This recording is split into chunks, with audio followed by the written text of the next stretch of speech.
So, we've been trying to upload this since April, back when The Secrets of Dumbledore came out, but the road since has been laden with roadblocks.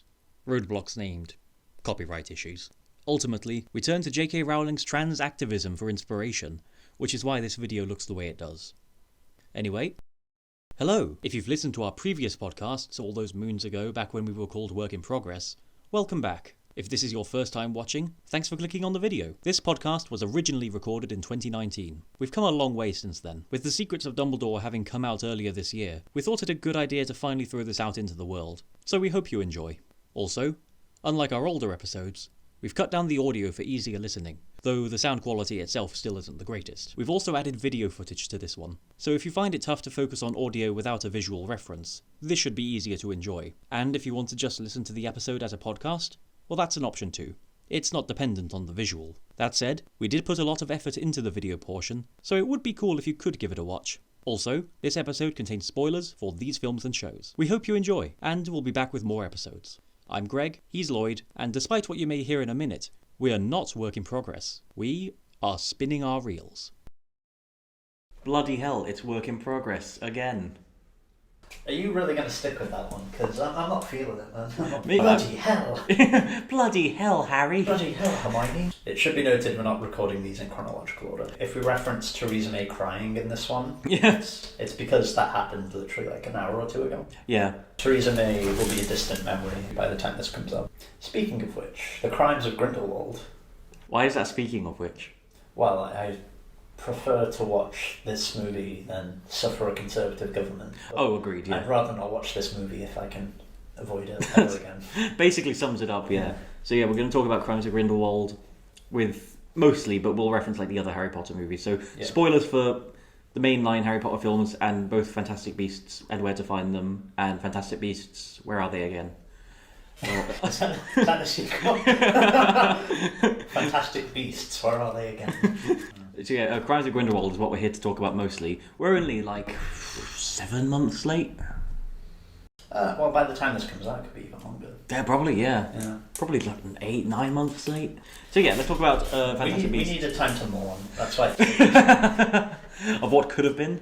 No, just my brain cells, really. Oh, right, yeah. I'll quickly talk about my experience watching it, if that's okay. I mean, for the most part in the film, I was kind of bored more than anything. Initially, when Queenie first arrived, and like she had her boyfriend and like what is it, a date rape spell? Basically, yeah. What the fuck? I think it's called like an affection spell or something, but it's basically date rape. It's fucked. That rang immediate alarm bells as to what was to come for me. I don't know why anyone like involved in that film thought, yeah, this will be fine.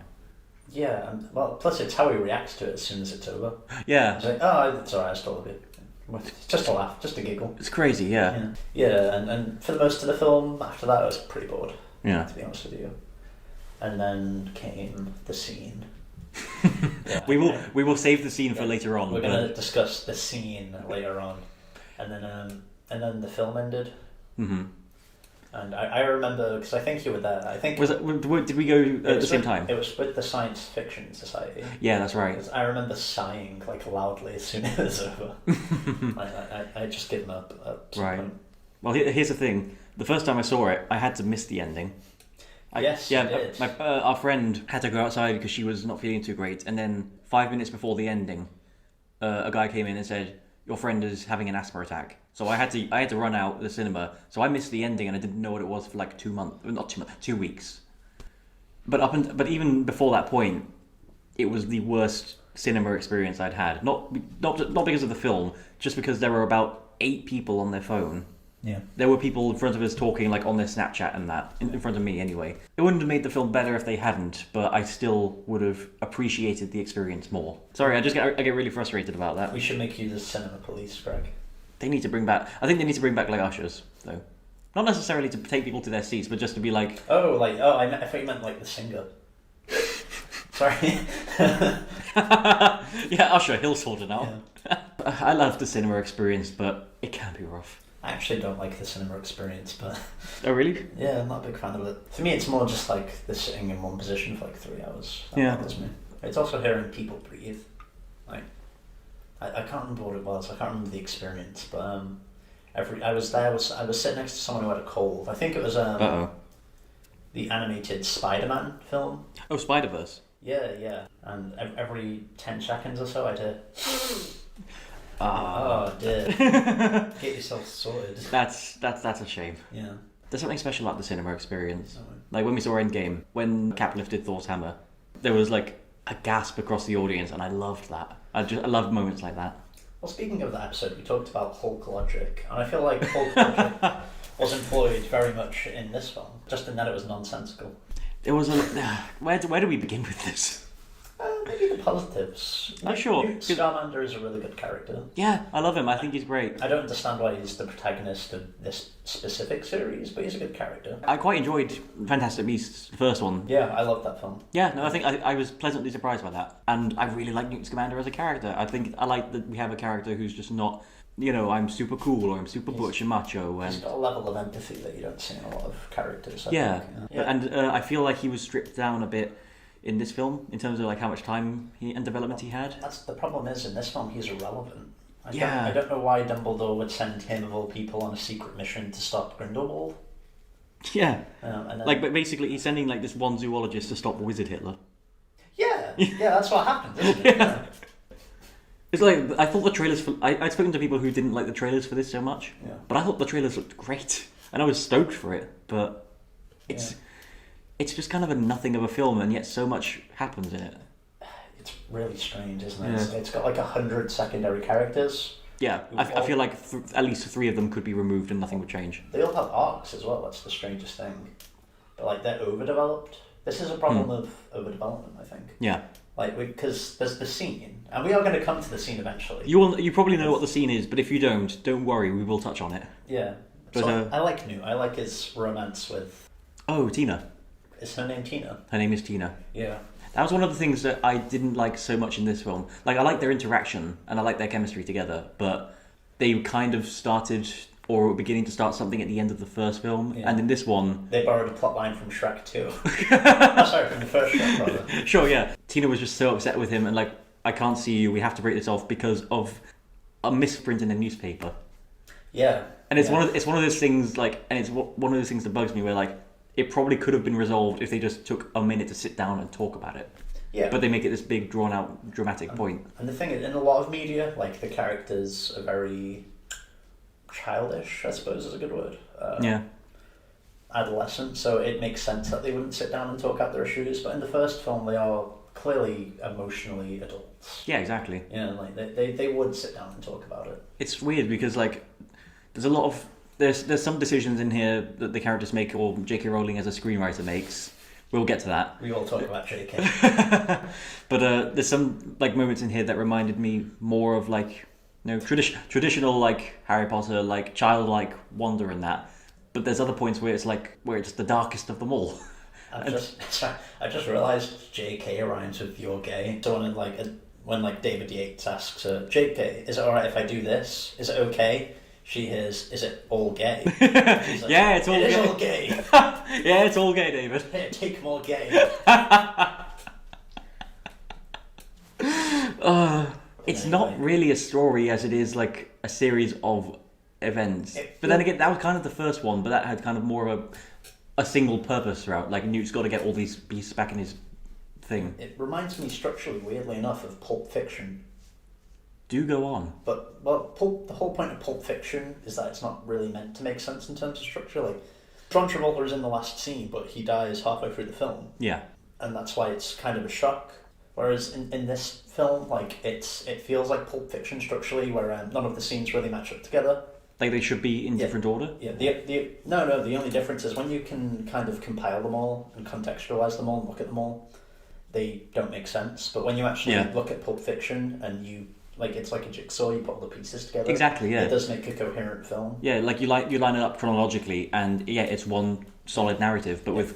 Whereas Crimes of Grindelwald is just pulp. Just pulp. Just pulp. A story was hit really fucking hard with a hammer, and now it's pulp.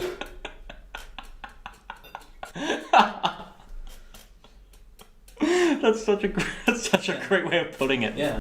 What were we talking about? Crimes of Grindelwald. Crimes of Grindelwald. How it was quite pulpy. Let's just like give a basic synopsis of what the film is about first. Then we'll go into the characters.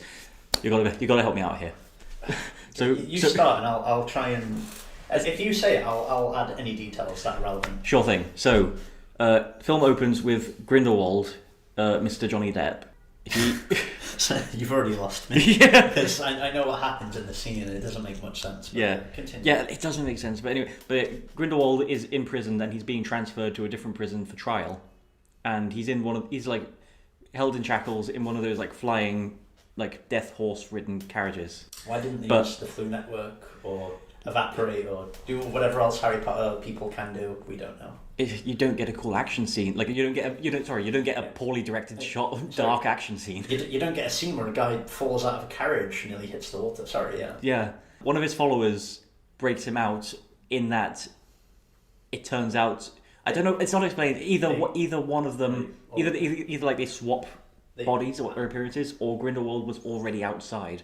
I couldn't tell. They use Polyjuice potion, right? And that's it, yeah. And Grindelwald was in prison, but I think at some point they swap and they cut the other dude's tongue out. That's right, yeah. And Grindelwald regrows it at some point somehow. Magic is vague in this universe enough without like complicating things, really. But yeah, that's why it works for the earlier Harry Potter films. It's more we're learning the magic as Harry does. So there's Exactly. no real questioning of it because it's like, as a kid, you learn more and more weird complications about the adult world, and you don't super question it. Yeah. I like we're getting films where we're focusing more on the adults in this universe, in this world, and how they're reacting to these things and what they can do. I don't, because it's a weird tonal dissonance from the actual Harry Potter films.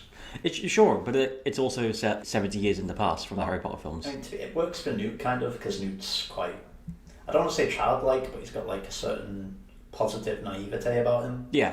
That's like really endearing, but yeah, I don't know. Like, I really liked the first Fantastic Beasts and the angle they took from that. Yeah. But this, like, I didn't even hate this film. It was just kind of, there's that's an alright bit. This is not an alright bit, and then it ended. So what happened in the second scene of the film, Greg?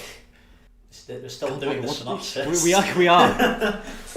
I think this is where we meet to see Newt again. Oh yeah, like he's being called into the office of the Ministry of Magic, is it? Yes. And this is where we find out, Credence, your friend who died. Blew up at the end of fucking the last one. I think they say he actually survived. Yeah. He survived his chronic explosion, isn't it? And is now in France or something. God, the film is all about Credence, isn't it? It's all about a lot of things, but it follows so many things that it becomes like incoherent. Basically. So, and then we meet his brother in the scene. We meet Lolita Lestrange. Yeah. Did you call her Lolita Lestrange? Is her name not Lolita Lestrange? Lita. Sorry, Lita Lestrange. Yeah. Is she up to... You look like you're having a meltdown. I was trying to figure out what she does in this film, and then I realised like she does a lot, but she doesn't really do anything at the same time. I'm going to get up the Wikipedia plot page. Oh, please do. Just to see what the relevance is for each character. Oh god, that's right. I forgot. Yeah, the first Fantastic Beasts did quite well for a Harry Potter spin-off after like a 6-year absence or whatever. Yeah. It made like over 800 million worldwide. That's good. Yeah, this one made 650. Not surprising. Yeah, so they're transferring Grindelwald to London to be tried for his crimes, and that's the only point where the Crimes of Grindelwald come up in the plot. Does he actually commit any crimes in this film? Besides at the beginning where he's breaking out of jail. Yeah. Like his followers kill that baby. That's what I was thinking. I was just thinking of that. Yeah, but like he didn't do that. It's quite weird. 'Cause, like Johnny Depp just stares at it for 2 minutes first. Yeah. He's like, "I'm gonna kill this baby." Yeah, I didn't mind Johnny Depp in this film. The character wasn't written well, but he was compelling. I could think of about. Well, here's the thing. Grindelwald is supposed to be like this kind of charismatic, somewhat sinister, but kind of like he seduces you with his words and that brings you to his side. And do you know who would have been great for that? Who? Colin Farrell. I suppose so. Yeah. Who was the villain for the first film, Lloyd? It was Grindelwald cosplaying as Colin Farrell. Yeah. It was Colin Farrell playing Grindelwald playing someone else. Yeah. Well, Grindelwald just looks too fucking weird to be a political leader, really, doesn't he? It's a batshit insane design. Yeah. But anyway, the plot synopsis. We're getting so off track with everything. There's a lot to talk about, and it's kind of hard it's impossible to break down, really. Yeah, we kind of have to. It's like, I know you're going to disagree with this, but for me it's like Batman v Superman, where every time you're about to come onto like one point that you make, you think, oh wait, no, but that relates to something else that's wrong with it. Watch the director's cut, Greg. I will. Before you come at me with this Batman vs Superman shit. So Newt runs into Lita Lestrange, an old classmate of his brother Theseus, who is an aura. And is his name Theseus? Yes. Like the ship. I was thinking of the Minotaur guy from Greek myth. Oh yeah. So the Ministry want Newt to locate Credence in Paris because he's alive. Somehow. Yeah. So that's never explained. We meet an antagonist to Newt in this scene, don't we? Not in this scene, no. No, there's like this general bounty hunter guy who tries to kill Credence at one point. But he Who are you talking about? There's this. They're like Credence. Is this when when Credence thinks he's found a relative and they killed a relative? Yeah, but he appears first beforehand. I don't remember. Then he kills the house elf. Yeah. So we're jumping ahead again. And then he talks to Grindelwald, and then I don't think he comes back. He's like an agent of Grindelwald, but we never see him again. He's really built up as like, oh, he picked on Newt or whatever, and then he just doesn't return. It reminds of all things. It reminds me of the first Transformers film. Oh. Where like Bumblebee fights Barricade, like one of Megatron's like the police car man. The police car man, yeah, and he like shows up as part of the convoy heading into the final battle, and he's just not there. Oh man. Where are we in the plot? We are exactly one paragraph in. Oh shit. Out of like 7. Jesus Christ. It doesn't even mention the character that I've just referenced. No, it doesn't at all. So later on, he meets Dumbledore and he persuades Newt to go. Yeah. Revealing that he is the reason the events of the previous movie took place. What? Yeah, I don't remember that. In the film. I don't remember that. Hang on, Newt wants to take a phoenix, a bird, a giant bird to America. Did Dumbledore give him the bird? It's not mentioned. I thought he found him in like Belgium or something. I don't know. I'm staring at the sentence. I can't comprehend. I don't remember that at all. Queenie Goldstein and Jacob Kowalski visit him unexpectedly. Jacob has retained most of his memories from okay. Wait, hang on. It hasn't mentioned the girl who works for Newt who has a crush on him. That appears in one scene. Oh yeah, and then never appears again. Yeah. What is her name? Bonnie? How the fuck should I know? Yeah, like that's one of the things that stood out to me. She is totally irrelevant. Yeah. I think it's kind of cute that like he has an assistant who kind of likes him, but she does nothing for the film. I mean, it comes across to me as a bit like a harem, but all of the women like are in love with Newt for some reason. I don't really get that because it's really just like his main relationship with Tina, and then there's this one other girl. Well, yeah, Lita, who seems to be in love with him, and then his housekeeper, who seems to be in love with him. Lita's not in love with Newt. I mean, at the end of the film, she's talking to his brother. Yeah, but like him and his brother are in the same frame, and she looks at them, and they're both. It cuts to them both in frame, like in similar positions. Yeah. And she just says, "I love you."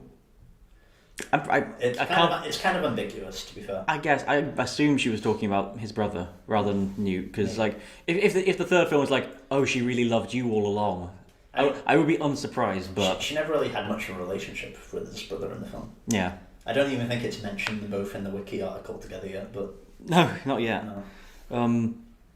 Okay, where are we up to? Where are we now? Jacob has retained most of his memories, which is what's the explanation? Well, it's like because there's a spell that deletes Muggles' memories. Yeah, but in this film they say like, it only deletes bad memories, and my memories with you weren't bad. Yeah.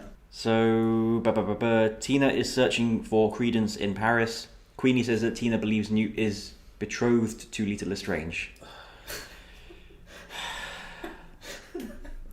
Newt says she confused him with Theseus.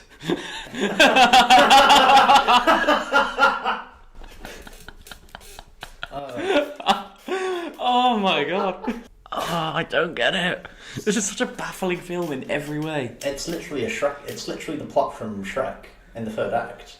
Because how is all of this from the third act of Shrek? He overhears Fiona and Donkey because Fiona's transformed into. I see. This bit. Yeah. And she's describing herself as like ugly and hideous or whatever, and Shrek overhears them and thinks that she's talking about him. Yeah. Yeah. And that's kind of like the similar. It's just a big misunderstanding. Yeah. Basically. But it's drawn out for the whole film. Yeah.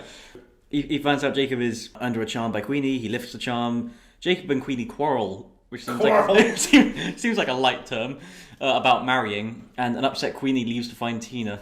Oh yeah, like Queenie is the one who gets upset. Yeah, she's the one who gets upset by that. She basically date raped him. Yeah, she did. She's the one who's upset. Oh fuck yeah. So Tina is searching for Credence at a circus in Paris. Credence is a circus freak in this circus town. He's not a circus freak. It says Credence and a circus freak named Nagini. Who's a really nice lady in this film. Yeah. She's also totally irrelevant. She gets beheaded in the final Harry Potter film, violently. Yeah. With a sword. Yeah. So Credence and Nagini escape after causing a distraction. While searching for Credence's birth mother, he and Nagini locate the servant who put him up for adoption. However, Grimson... That's his name! That's his name, Grimson. That's his name! Yeah. Grimson! No, he's not mentioned up until this point. Oh my god. Grimson, who is secretly working for... Yeah, I told you! Grimson, who is secretly working for Grindelwald, arrives. That sentence is written like anyone reading this without having seen the film is supposed to know who he is. That's like an expectation. Yeah. It was I all along. Grimson. Somebody named Grimson would totally be a bad guy. His parents kind of like sealed his fate with that. Yeah. What do you think? What's the nice name for this little cute baby? How about Grimson? I hope Grimson doesn't come up in the rest of the week. I hope they just forget about it. Okay, meanwhile, Tina meets Yusuf Kana, who is another character who probably could have been written out. Who's a French noble in this, isn't he? He is, yeah. Yeah. He kind of comes out. Yeah, he comes out of nowhere, and he doesn't really do anything. Oh yeah, that's yeah. It's not established. It's not established until near the end of the film, I think. But like, what happens? His mother was kidnapped by an evil. Wizard. Yeah. He's part of the scene. Yeah, and I think he's trying to kill the product of his mother's rape or something. Oh no! Lethal Lestrange is the product. But like he's trying to kill Credence, who isn't Credence or something. Oh God! Yeah. Who thought? J.K. Rowling. Where are we up to? Okay. Oh yeah. Newt and Jacob follow Yusuf to Tina, and Yusuf explains that he made an unbreakable vow to kill Credence, who he believes is his stepbrother and the last of the Lestrange family. All of the Lestranges die because Credence isn't a Lestrange. No, he's something else. We'll get to that. Yeah, he's just said. He believes Credence is his stepbrother. He's not. And the last of the Lestranges, though. Oh shit! Yeah. So I guess the Lestranges are still kicking in Harry Potter. Yeah. Like 70 years after the fact. What's going on? That means that Professor McGonagall appears in a flashback. Yeah. So pre-1920s. Yeah. But she wasn't born until like the 30s. So there's a lot of retconning in this. Oh, JK. Like somehow this film single-handedly just fucked the continuity of the series. I can actually explain it pretty succinctly. Please. Dumbledore planned it all. He is responsible for every conceivable story that has ever been told. Dumbledore somehow plotted beforehand. God, he is the reason behind those events, In Paradise Lost, he's actually the reason Satan rebelled against God. It was Dumbledore all along. And he's like, Satan, bro. Come on, man. Satan, bro. Grow a spine, mate. You've got this. You can totally take him. He's only the most powerful being in the universe. You should do it. Fuck it up. Yeah. Actually... It feels like an episode of Emmerdale. Or some soap opera. I watched an episode of Emmerdale last night. The first I'd watched in years. How was it? It involved a character dying, and spoilers, Lisa something dies. Okay. She had some kind I had no context before watching this episode. She had some kind of mysterious disease. Right. And so her and Zach were getting married that day. Okay. And they did. Okay. And then in the final scene of the episode, she's like sitting on the couch, and he's going on about how much he loves her and how they're going to have a future. And then it cuts to the dog. And then it cuts to her, like on the couch with her head bowed. Then it cuts back to Zach. Yeah. And Zach's like closer to the couch. And he's like, I'm going to say this every day to you. And then it cuts back to the dog. Then it cut back to her. Then it cut back to Zach. And then he says, I love you. And then it's just a cut to the dog, a cut to her, a cut to Zach. Pause on Zach. Then he checks a pulse, and she's dead. And then it cuts to the dog again. I'm not sure what that was about, but it made me laugh, because then he immediately burst into tears on him. It's too soon. I was like, what is going on? I don't know what's happening. I saw an episode of the ending of an episode of Emmerdale one time, and it was a guy and a woman having a bit of a scuffle, and a quarrel by a pond or a lake or something, and Danny Dyer comes running in, and you see him as is his wont. Yeah. But he comes in, he looks on like afraid, and then like she screams. The guy and the woman fall into the lake, and there's a splash, and they go under. And Danny Dyer is just like, "Mum," and then the credits roll. Oh, that's funny. Well, Crimes of Grindelwald, yeah. Queenie is distraught and loses her way because her boyfriend won't accept being date raped is fine, and she can't locate Tina, and she is unknowingly convinced into being taken to Grindelwald's hideout. Yeah. And aware of Queenie's legilimens, I assume that's like mind reading ability. Oh, wait, it hasn't mentioned Grindelwald's people killing the baby yet, has it? No, I guess. The baby. Who was the baby that they killed? Was that related to anyone? It was just like a normal baby, I think. What is the point of that scene then? In the next film, there's going to be a twist where that baby was actually the secret Dumbledore. So he's aware that Queenie can like mind read, I guess, and he manipulates and confuses her to think about joining him so she can marry Jacob. Could you not just read his mind? I was just thinking full that. Of shit?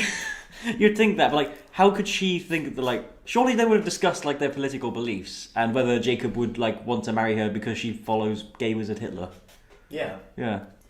Is Grindelwald like a wizard supremacist, or is he just like worried about humans? I'm going to skip ahead to like when he breaks down his plan. Yeah. At the rally, Grindelwald preaches against laws forcing wizards to be hidden from Muggles and utilizes future images of World War II to call for worldwide wizard supremacy and domination. Like, if he didn't kill that baby, people would probably really like Grindelwald quite a lot. I get, yeah. I think they almost had to have him kill a baby to be unlikable. Yeah. Because if they didn't have that, like, somebody going, yeah, what we're going to do is we're going to promote tolerance between humans and wizards, and we're also going to stop World War II and the Holocaust. And I think most people in the audience would have said, you know what, that's all right, yeah. Yeah. I mean, he doesn't say, like, he wants equality. He says he wants, like, supremacy. But he doesn't really, though, does he? In the speech itself. He's more like, we've just got to stop them from, like, nuking each other. That's all we've got to do, everyone. I assumed that it was like, this is what they will become. We can't let that happen. Let's, like, wipe them out or stomp on them. Or but whatever. He's right. But he killed a baby, Lloyd. Oh, yeah, sorry. Here's another thing you probably forgot. Yeah. Nicholas Flamel is in this film. Oh, shit, yeah. Yeah, because, like, Jacob's there, and he's just like, hi, I'm Nicholas Flamel. I'm an alchemist, so I live forever. And Jacob's just like, okay. Is like that's I've counted at least so far at least 4 characters that could be taken out and it wouldn't affect the plot. Even in Harry Potter, like, living forever is like a rare skill, right? Yeah. But Nicholas Flamel just says it like it's the most ordinary thing on the planet. Yeah. I live forever. I'm an alchemist. Don't worry about it. Yeah. Grindelwald like sets fire to Paris. He tries to. Yeah. He sends like this blue fire. Yeah. I'm gonna sorry 1 minute. Just like that's another thing about this film. You'd expect like some like big action sequence, and this film just doesn't have one. It has the beginning and it has half of the end. I'm not too bothered about that, to be honest. Like I'm down for like a more dramatic, quieter, intense kind of film. Totally, yeah. But like it tries to have action and it's just not very good. And like it's got magic that can do basically anything. So there's a lot of potential. I've just skipped ahead again. Have you? Like the last 5 minutes of the movie is a paragraph unto itself. Oh my god. Probably just to explain what the fuck is going on. Okay, I'll just read this. At Hogwarts, Newt gives Dumbledore a vial stolen from Grindelwald. Oh, shit, yeah. He appears with like 13 people, and they all just awkwardly stand there. Yeah, they did say, like, Newt goes forward to speak to Dumbledore. They just all stay back and just watch. Like, don't you think Nagini and Jacob would, like, say, why are we here? Yeah. Why are they recruiting us to fight gay wizard Hitler? Surely there'll be others like who would be more interested in like speaking to Dumbledore. Wasn't Newt's fucking warrior brother there? Yeah, he knows Dumbledore better than Newt. Yeah, I know. He's an actual fight. He's the person Dumbledore should be recruiting. Yeah. Yeah. Yeah. Literally, why? Why is he not recruiting him? I don't know. God. I think Dumbledore says something really stupid.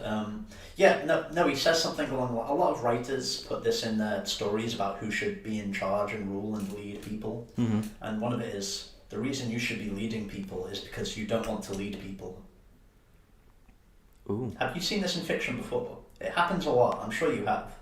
Maybe, if you give me an example. Well, you'll have, I can't think of any outside of this film, but it'll always be, a character won't want to be in charge of like a group of people or a country or whatever, Mm-hmm. and a sage old master will say, and that is precisely why you should be in charge, because you have no interest in agriculture or taxation. Oh, I see, right. That's why yeah. you should be in charge of agriculture and taxation. Yeah. Yeah, I think that's the dumbest fucking thing that people put. Whereas like you clearly have no like self-want or desire for power, so you are clearly the right person, even though you don't really care about this field. Yeah. Can you imagine if we applied that to actual politics?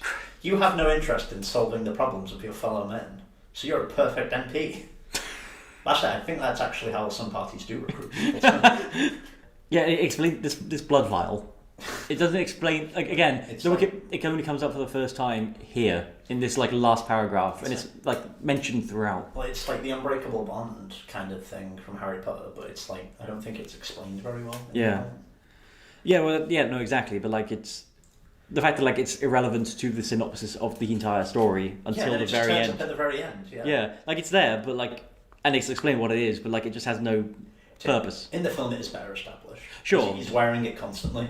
So at his Nurmengard base in Austria, Grindelwald reveals that Credence's true identity is Aurelius Dumbledore, Albus's long-lost brother, and the only person powerful enough to defeat him. How? The only explanation for that is one that is not given in the film, which is the family that he is swapped with, the baby that he's swapped with, happened to be the Dumbledores on the same ship. Why were the Dumbledores there? Oh, that's like, why would they be there? Why were they on the ship? Why was anyone on that ship? Why didn't they just disapparate? Yeah, I don't know. Why didn't they use the flu network, Greg? Why didn't they use the... Maybe it wasn't invented, I don't know. Maybe they did, but they all accidentally wound upon that ship. Maybe, yeah.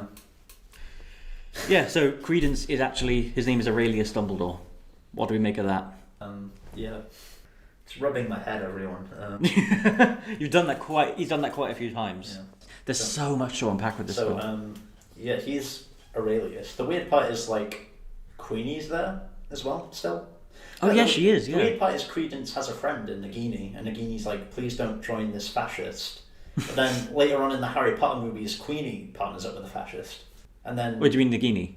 Yeah, sorry, Nagini. Yeah. And then I think Credence blows up a mountain, and he does, yeah, because he's that powerful. Somehow, even though he's never been trained. What is he? The thing that he's called in the first film, where he can become like a cloud of black magic smoke. What's that called? An obscurus, I think. Yeah. Yeah. Well, I mean, there's also a word for people who have magical blood but can't channel their magic. How does he? I think it's able called to... a noob or something. a noob. Yeah, or a squib. A squib. It's wouldn't it be amazing if it was called a noob?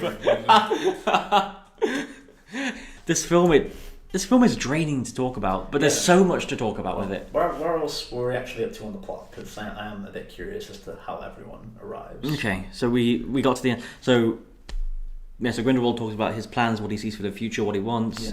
Yeah. Some people get out of there. Lita dies. Yeah, why does she die? Because she's in the... Yeah. She walks up to him and she's like, I'm with you now. And then she's like, okay. And then she says, I'm not with you now. And then she dies. Yeah. What was the point of that? Is it so the others could get away? Because they hang around for quite a while after she dies. I think it's supposed to be like a self-sacrifice for them soon, the Newt brothers. But... Yeah, no, it says here Lita sacrifices herself. How? Oh, by attacking Grindelwald. But she doesn't. She fails. He kills her immediately. Yeah. And he could have quite easily killed the other two if he just hadn't got bored. Yeah. Which is why he left, really. He got bored. I did like his parting line when he's just like, I hate Paris. Yeah. I quite like that. Yeah. But yeah, like the final action sequence is about 2 minutes long, and it's these 3 fire blue dragons coming out of the earth, and they fly around for a bit, and then everyone opens up the ground and they fall in. And Nicholas Flamel, who is an alchemist and thus immortal, is also there. Yeah. The film implies that he jogged all the way there.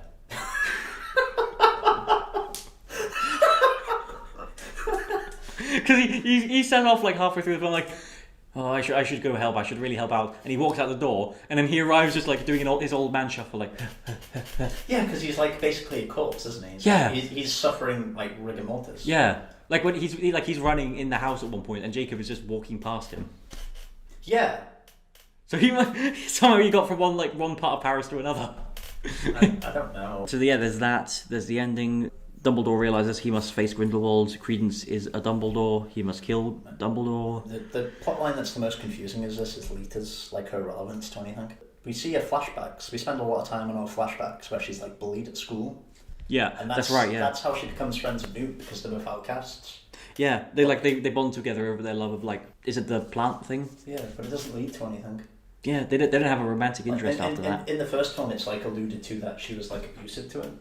But then we meet her, Is and it? she's like, yeah, and then we meet her, and she's really nice. I don't remember that. Because, like, Queenie reads his mind, and she's like, don't worry, dude, you deserve way better than her. Yeah. Yeah. Give me a second. Yeah, I'm just looking. There's a poster, and it has every single character of relevance in the film on it.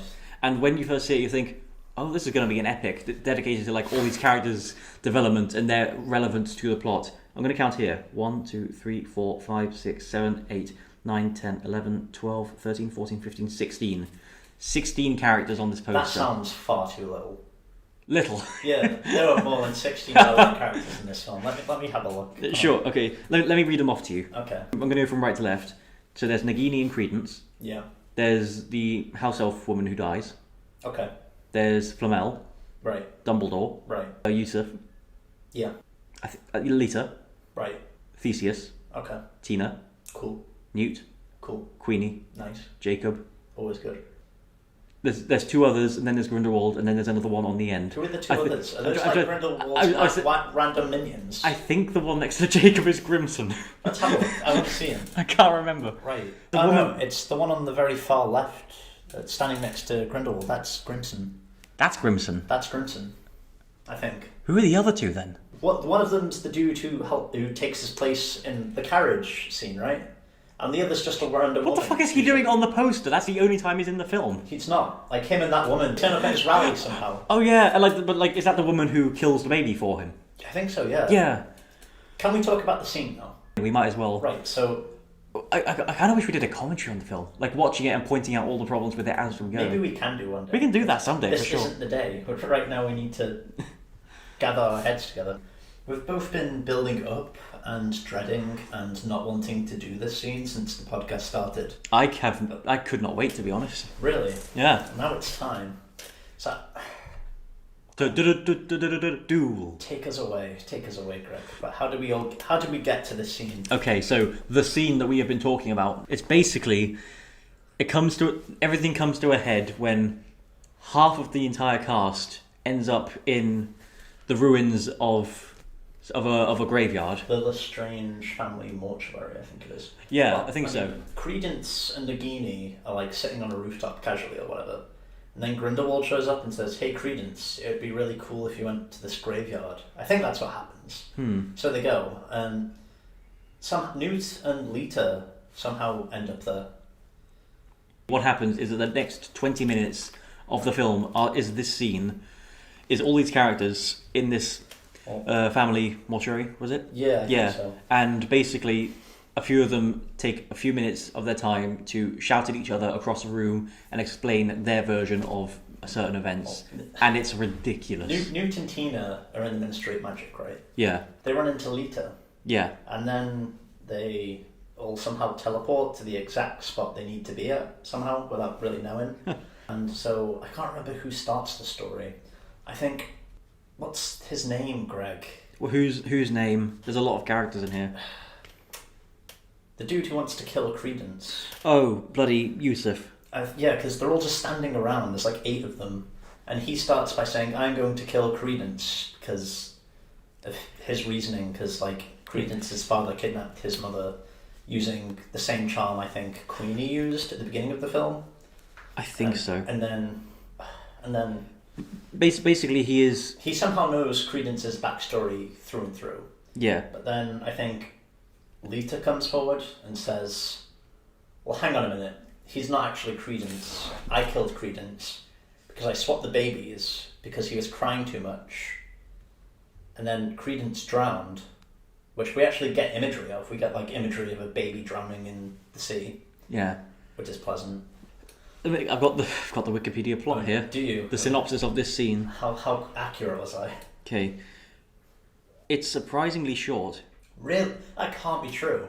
So I'd have written like 13 paragraphs. and the first half of it is about Newt and Tina infiltrating the Ministry. That is bullshit, because Newt stands in the background looking at his feet for 10 minutes as this bullshit is going on. It's true. And then... Okay, so they infiltrate the Ministry, they are discovered by Lita and Theseus, they all reconcile, they search for information about Credence, leads them to the Lestrange family tomb. No, it does not. Some fucking... That's not what happened in the film. Yusuf says that he and Lita have the same mother, and Lita reveals that she unintentionally killed her infant brother and thus he cannot be Credence. However, a fabricated trail led Credence to the tomb where Grindelwald is holding a rally for his followers. That's... Newt looks on. That 10 to 20 minutes of the film capsulated in one sentence, 2 at a stretch. It's the cinematic equivalent of etching. There is literally no climax, is there? Yeah, except it's not even pleasurable etching. Yeah, like, was it Yusuf's mother was raped by... Yusuf's mother was kidnapped and raped by Credence's father, and because she gave birth to Lita, he was a misogynist, I think, and he didn't want a daughter, so he got a new wife who gave him a son. But then he knew that... What the fuck is his name? Yusuf. Yusuf, right, I'll remember it now. Yeah, he knows that Yusuf, who at this point in the story I think is like a 13-year-old boy, is trying to kill them both. And he's like, oh shit, I only defeated his father in like combat. I guess I better hide my kids. So she unintentionally killed her infant brother by swapping with... The Dumbledores. The Dumbledores... Who also happened to be there. They were somehow on board. So that means Albus Dumbledore was on that boat. He might not have been. Maybe it was like his mum for some reason. Maybe it was just the parents, yeah. But Credence is Aurelius Dumbledore, and he was swapped with Corvus Lestrange, and Corvus Lestrange died. But did they say that the whole family died, or just the baby? Of the Lestranges? Of the Dumbledores. Great, we don't even know who was on that boat. It has to be the Dumbledores. Maybe the Dumbledores just put the kid on the boat by himself. If Credence was on that boat and he would have drowned if Lita Lestrange hadn't swapped them, they have to have been there. You're a Dumbledore. A phoenix will save you. That's how we know a Dumbledore is a Dumbledore, because a phoenix likes them. Yeah, and a phoenix did appear to Credence at the end of the film. Dumbledore has like an established family lineage, though. He's got like a younger brother, I think, and a younger sister. A huge part of his character and his like him turning on Grindelwald is based on the fact that he and Grindelwald, I think, had a duel. That's right, yeah. And his brother was involved, and one of them accidentally killed her, but he doesn't know which one, so he feels guilty about it. Right. So has that just been like rewritten? When Did JK use the time turner? She's Probably. pin particles. Pin particles, yeah. That was it, yeah. But in the books, Dumbledore has a brother. Aurelius, I think. No, it was another one. Aberforth. Aberforth. Yeah, and a sister. Who I think is Aurora or something like that. Something like that, I can't remember. But is it mentioned that he has a secret third sibling? Well, no. No. So that's only referred to for the first time in here. Yeah, and I think he's going to play a very pivotal role in like the war, but like nobody's recorded it at all. Nobody knows who he is. You don't watch Game of Thrones, do you? Because it reminds me of Game of Thrones, where there's like a character called Tyrion Lannister. Oh, Peter Dinklage. Yeah, the first half of the series is based on the War of the Five Kings, and the second half of the series is based on the aftermath of the War of the Five Kings. The war was initiated when Catelyn Stark kidnapped Tyrion, and then he escapes, and then he's in one of the first major battles of the war. Right. And then he's made Hand of the King, and then he leads the defense against another major character and wins the battle. Okay. And then he's Master of Coin, and then he marries one of the most powerful ladies in the land. And then he is, even though he doesn't actually do it, he's accused of killing the king. And right, okay. He then actually kills his father, who is like the most powerful man on the planet at that point. Okay. And at the very end of the TV show, a historian writes a book about the War of the Five Kings and the aftermath. Yeah. And according to the show, Tyrion is not mentioned a single time. And it's kind of like played off for a joke in the scene. Okay. But as like just an objective viewer, it's like Tyrion is one of the most historically significant figures of that war. Why would he not be mentioned? And you haven't fucking mentioned him once. Is it literally for a joke, or? Yeah, that's why he's not mentioned. It's so like people like Tyrion can just ask forwardly, like, when am I mentioned in the book? Am I positive? Am I negative? And nobody like, well, actually, you're not mentioned at all. It's like, ha ha ha. Wait a minute. That doesn't make any sense if he was such a prominent part. It would be like writing a book about World War II and then not including Churchill. Yeah. Yeah, that's very strange. That level of ridiculous, and that's what this movie kind of reminds me of now, because like you've got this character, Aurelius Dumbledore, who's apparently the only one strong enough to kill a school teacher. But the books have already happened, and he's not mentioned once. Yeah. But, like, I'm fine for if you want to retcon something in your world, fine. But if it's going to be such an integral part, if it's going to pretty much like shatter everything that's come yeah. after it, you know. If it's just like a mind, like, you know, in like the first Thor film, you see the Infinity Gauntlet in the background. But then, like, how could that work? But then in Thor Ragnarok, it's a fake. Yeah, exactly. Yeah, like that sort of thing is fine. Yeah, but even if that that scene hadn't have happened, I'd still be alright with it. Yeah, exactly. Yeah. It clears up a confusion, but it's not the end of the world if it's not there. It didn't necessarily be in there. Yeah, but this whole film is based around various retcons. Yeah.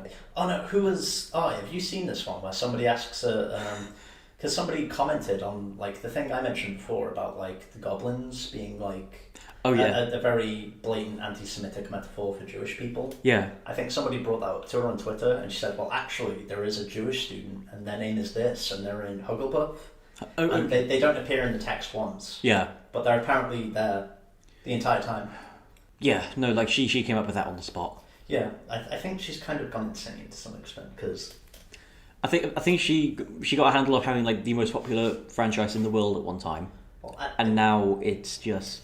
I think another part of the problem is she wrote the books at a time where being like politically correct meant something slightly different to what it means now. Yeah, like there wasn't like as big a call. You could just have a cast of like white characters as long as nobody said anything offensive, and everyone would praise you.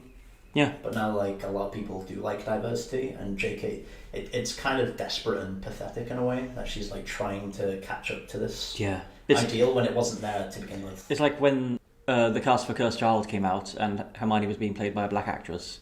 I mean, I have no problem with that. No, I have no problem with that either. But she's like, well, actually, in the books, it's not mentioned once what her race is. But like, it is though. Yeah, and on the covers of the books, she's white. Yeah. Like Black Hermione, that's awesome. It's just like her as an example of her changing things after the fact. Yeah, to like appear more progressive. Yeah, because like the Jewish student thing. It's great to have a Jewish student. Please put that in there. But I feel like this film is an example of that though. Yeah, exactly. I feel like in Fantastic Beasts 1, she wrote a bunch of like white heterosexual characters, and then she was looking at the second one. She was like, "Shit, where are all the gays? Where are all the gays? Where are all the black wizards?" But that's the thing. Like, she wrote the screenplay for this film. The only gay reference is when somebody says to Dumbledore, "You two were as close as brothers," and Dumbledore says, "We were closer." Yeah. And there's literally no other reference to their romance. And like, I'm interested in that romance because it's like, what do they have? How are they going to face each other now that they're on totally opposite ends? What year does this film take place? Because like, I think the 20s. Well, that's the thing. She's got like in 1920s. It's 1927. It's set. Yeah. I mean, I'm not a historical expert, but sure. I'm pretty sure Western white people weren't the nicest to minorities in general back then, and like a lot of the main cast are minorities, and it never really comes up except in the scene where Corvus like kidnaps and rapes. Not Corvus, the evil, the strange, kidnaps and rapes a woman. A lot of the women in this film, like Nagini and Lita, I genuinely feel you could take them out and the plot wouldn't really change. Yeah, and well, I think you could take out the fucking protagonist of this film and the plot wouldn't really change. Yeah, Newt is kind of secondary in this film, but he's the main character. He doesn't do anything though, really. He's kind of like the surrogate audience character. He's not though, really. He's too characterized to be the certain surrogate I mean, that's the thing. Like he's his own well-rounded, developed character in the first film, but in this one, he's literally just there so we can follow him to see what's going on. I guess you are right, yeah, because in the first film he's like very like don't hurt my creatures and shit like that. And he's very environmental minded, and we get that. And in this film, he's not really anything. Yeah, we get that in like his first scene when he's in the case, and literally never again. Yeah. The baby Nifflers, they're like, oh, we're going to Paris. He's taking them to Paris. Yeah. I don't think they show up. I think they show up once. What is this film?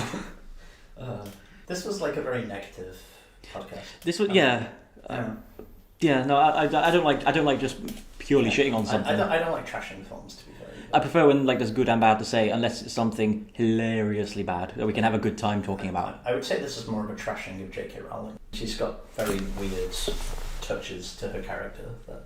And particularly when she's writing minority and characters and LGBT characters. Yeah. It's very strange. It's very strange that she talked about Dumbledore's obsession with bull cock torture, for example. That was a meme, wasn't it? That wasn't real. Was that actually a meme? That had to have been. That's the thing. I can't tell. I don't know if that's a meme. J.K. Rowling would not have said that. I promise you. She might have. I mean, she. Can you prove that she? Can you imagine any like 12-year-olds following her on Twitter and they just get? Okay, so that was us bitching Crimes of Grindelwald to shit. Yeah. And if you value your brain cells, avoid this one maybe. Watch it with a couple people maybe, actually, just for the comedy value. That's the thing, like I feel like there are films that like are so bad that you can get something out of them if with drinks and a friend just trashing it. I don't think this is one of those films. Yeah, to be fair, there are scenes which include Lita staring at an image of a dead baby brother for like about a minute, so maybe avoid this one actually. I don't know. If the series gets good after this, gets good. Get good. Bearing in mind, I really like the first Fantastic Beasts, and I hope the next film or the next 3, however many they're doing, if they're as good as the first one, then keep up with the continuity and do watch this one. But as a film, it's just meh. Yeah. So, Fantastic Beasts: The Crimes of J.K. Rowling. Oh man. Thanks for watching this episode of Spinning Our Reels. Hope you had fun with it. We did go to some strange places with it, but it was a lot of fun to record. Lloyd and I have ideas for future videos, including new episodes for this revived version of the podcast. We've already recorded one for Secrets of Dumbledore, and that's a really fun spiritual sequel to this video. So if you like this video, stay tuned for that. Chuck us a like and a subscribe if you fancy. And thanks again for watching. Stay safe, and have a good one.